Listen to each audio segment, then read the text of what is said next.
It is the end of July, so this is wrapping up July, and we're going to talk about all of the Asian dramas that I completed in July with my reviews and my ratings and what I thought about them. Now, I think overall July happened pretty how I expected it was going to happen. I've been averaging about 4 dramas a month in the year 2025.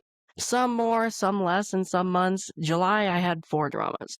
Am I happy with that? No, because I want more, because I was trying to clear off my watch list. But I am not happy because at least I'm consistent. In July, I didn't record a bunch of podcast episodes, so most of the month was me clearing some dramas off my current watch list, and then August is going to be the same way. But I did start and binge a couple dramas as well, so I didn't get as many dramas off my current watch list as I wanted to, but I still made progress. If you are new to this video, this is where I talk about everything that I completed in the last month, where that is anime, movies, American shows, Asian dramas, but mostly Asian dramas because that's really all that I watch now. Let me know if you guys are the same way because I don't know. I watch maybe a couple American shows a year, depending on what is out. I think that's normal when you're an Asian drama watcher. This is the video where I talk about everything I completed in July. Let's get down to it. First drama I completed in July 2025 is probably my most favorite thing that I completed. I don't know if people are going to agree with me on this, but it's probably my favorite thing I completed. It's not even probably. It's my favorite thing I completed in this month. That is Marry My Husband, the Japanese version. I watched this on Amazon Prime, so now you can watch the Korean drama and the Japanese drama, both on Amazon Prime. I rated this a 10 out of 10. Is it perfect? No, but I could look past the minor issues I had with it to still give it a 10 out of 10. It does have issues. It's not perfect, but I ignored them and I gave it a 10 out of 10 because I loved this drama. I love this more than the Korean version. I loved that this version was darker than the Korean version. I definitely like this version more because without spoiling anything, the Japanese version took out a major part of the Korean version that I disliked. There was one storyline in the Korean drama that made me drop my rating for it, and I wish it was never there. And the Japanese drama didn't have it. So that was a major reason why I gave this a 10 out of 10, because in my opinion, that part that was still in the Korean drama was not needed. The leads had great chemistry in this one and also great acting, especially the villains. The villains really stood out. Reina was insane. Reina was insane in this drama, even more insane than I think the villain equivalent in the Korean version. I loved how insane the villains were, and I thought the acting was great. The Japanese drama had some comedy in it, but not as much, and I think overall had a more serious tone, which was more my style. I don't particularly like comedy in dramas. I'll take some. I thought that suited this darker tone better. It had great acting though. Like, I keep thinking back to Reina and like how great that actress was. She did this thing where she would be smiling, but she'd be pissed off and she would twitch her eye. And I'm like, how does the actress even do that? How does she do that? Because you absolutely know she's pissed, but she's smiling and being really fake. I loved it. I loved every second of it. The OSTs are great. The music is awesome. I love the changes that this version did, which made it uniquely theirs. It still hit a lot of the major plot points that the Korean version had. I have not read the webtoon though, so I have no idea like what's more faithful to the source material. Again, I did have some minor issues with it, but I basically overlooked all of them and I gave it a 10 out of 10 because I enjoyed this drama so much. I really hope we get more collabs like this because I think I read somewhere that this was a collab between Japan and Korea to make this drama. I don't know how. Like, did Korea produce it and just like hire Japanese writers or whatever? I'm not sure. But if the collabs produce this type of drama, I'm here for it. I would love to watch more of it. So that was Marry My Husband. 10 out of 10 for me, in my opinion. Next drama I want to talk about is a oldish drama. It still aired in 2025. I just am now getting around to it, and that is Karma. This is a crime Korean drama on Netflix. I rated this a 9.5 out of 10. nearly a perfect drama for me. Nearly a perfect drama for me. The twists and connections were insane. It blew my mind how everything was connected by the end of this drama because I was not able to predict a lot of stuff. Cliffhangers were a lot of fun. I will say though, it took me a couple episodes to get into. The start is really slow and it's a kind of all over the place because it's jumping timelines and characters. So you have to pay attention to it and you might be confused. But then by the episode 3, I was like, I need to see the end of this. I need to watch the end of this. Satisfying ending for sure though. When everything is connected and everything's revealed, the characters, the ending, really satisfying ending. They get their karma for sure. Also, you will dislike a majority of the characters in this Korean drama. Just gonna say that now. There are not a lot of characters you can get behind and you can root for, but I think that's uniquely special about this drama because you are rooting for the people you hate's karma to kick in, and it really does by the end. I thought this was just a brilliantly done Korean drama, minus the few minor issues I had, which is why I gave it a 9.5 out of 10. And Karma was a drama that I started and completed in July. It was a quick binge, 6 episodes, so it wasn't on my current watch list. It was one of those I pulled in and just watched in July. The next drama to talk about probably needs no introduction because I'm sure a lot of Chinese dramas watchers have watched it already. I know it was all over my social media and is still all over my social media, and that is The Prisoner of Beauty. I rated this a 9 out of 10. This is the other binge that I did in July because I had to do a podcast episode review of it. I watched this on Viki, but you can watch it on, I think it's a Tencent drama, but you can watch it on Chinese streaming sites. I can see why a lot of people were saying that this was their drama of the year because it was fantastic. It was fantastic. I agree with a lot of other people's reviews. I love the lead couple. You really watch this for the lead couple. I loved how they complemented each other, and I loved their banter.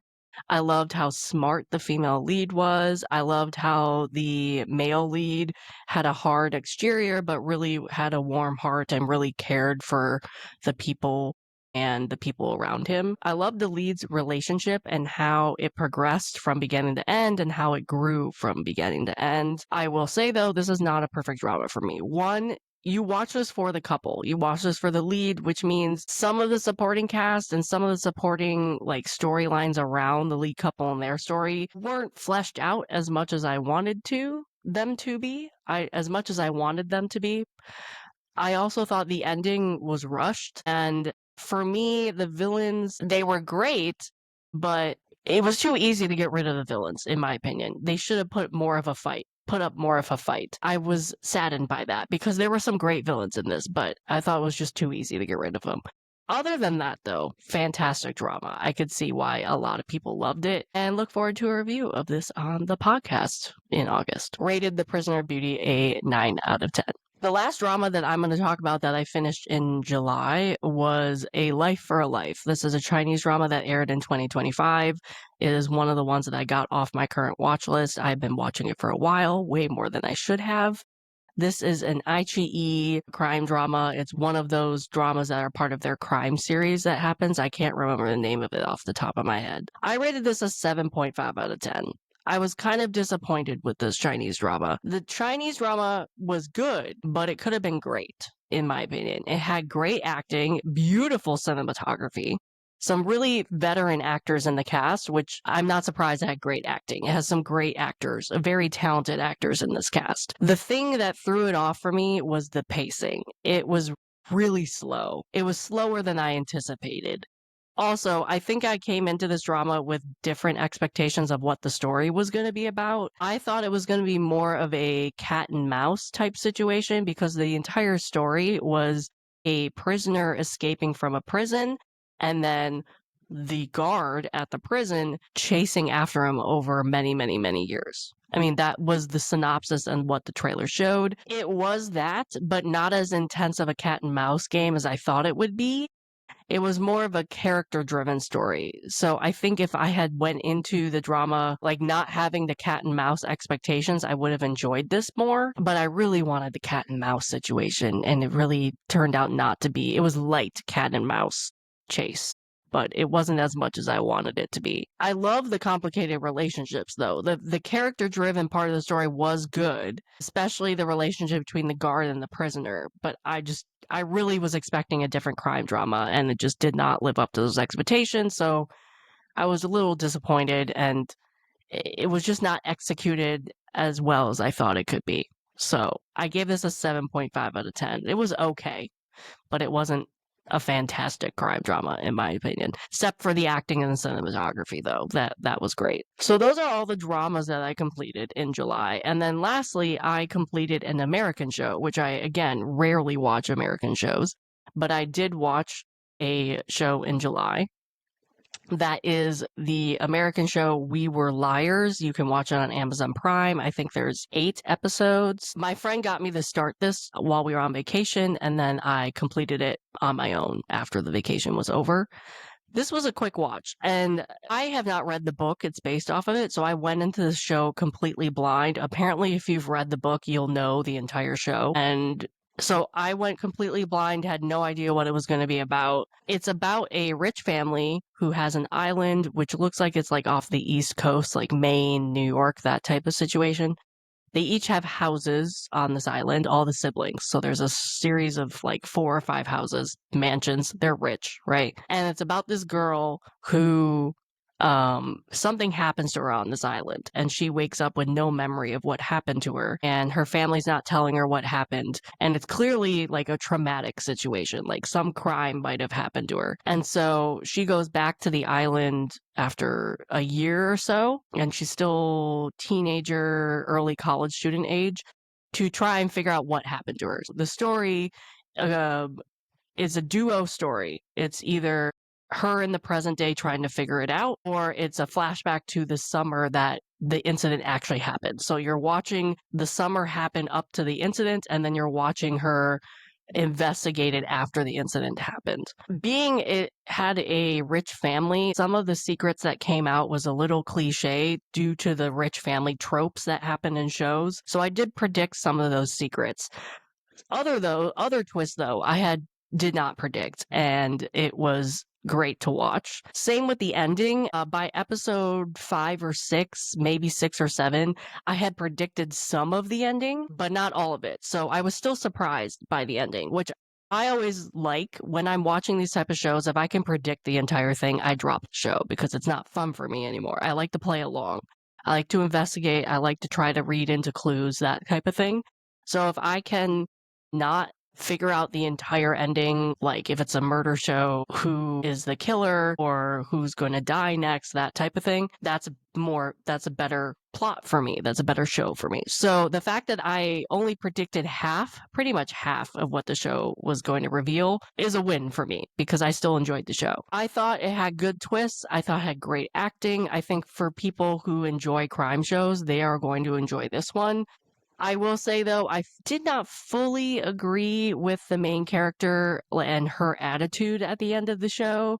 I wish she had done something differently. But overall, this is a great mini crime show that you can check out and binge in a day. It's only 8 episodes. I rated this a 9 out of 10, and you can watch it on Amazon Prime. That is We Were Liars. And that is everything that I watched in July.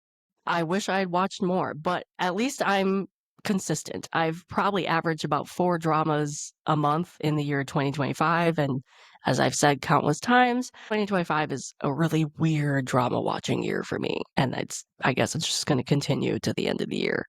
I'm looking forward to 2026 when I can maybe have some normalcy in my watching.